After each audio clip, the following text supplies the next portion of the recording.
so the emphasis is doing it the right way. I mean, producing content on LinkedIn without any aim, without any direction, it would be useless. Just sending a connection request to the people, it could be useless. So thank you so much for your opinion. And Nicole, your company, Prospect to Win, you are in sales consulting and you have provided sales training to different corporates, different companies. So how do you see young and energetic people who are coming into B2B sales specifically? Are they thinking about bringing any change to the Canadian job market? Or I mean, when a new immigrant comes, then the general perception is that he or she will bring some certain set of skills from back home, and they'll implement that, integrate that into the Canadian job market. Does that happen, or do they keep on struggling with the language barrier and the stuff like that?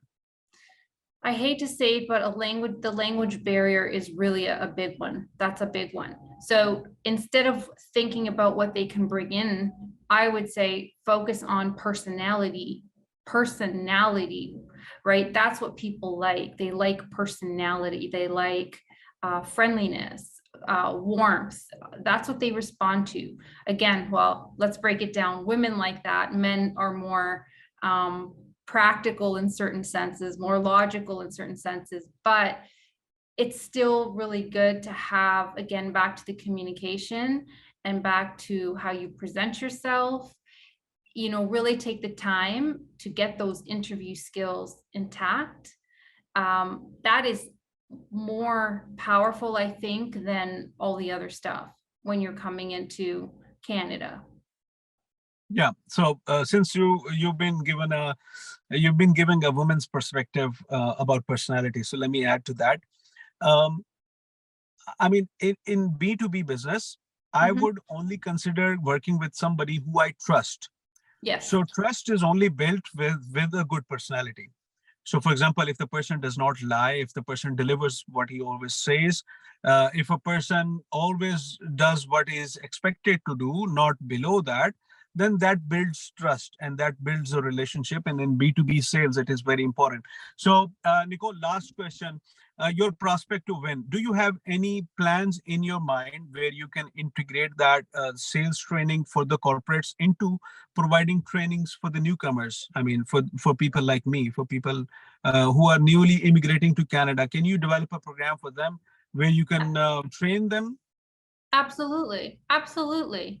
I could look at, who they are, what their background is, what they want, where they want to go, and gear a program to that, where their strengths are, where their weaknesses are. It's really doing an assessment on where they're at and where they want to be. And funny thing, I should tell you, I mean, if you are going into that, if you're getting into that, then you should be careful about it, because we come from places where all the career advice we need is to fix up our resume. Okay.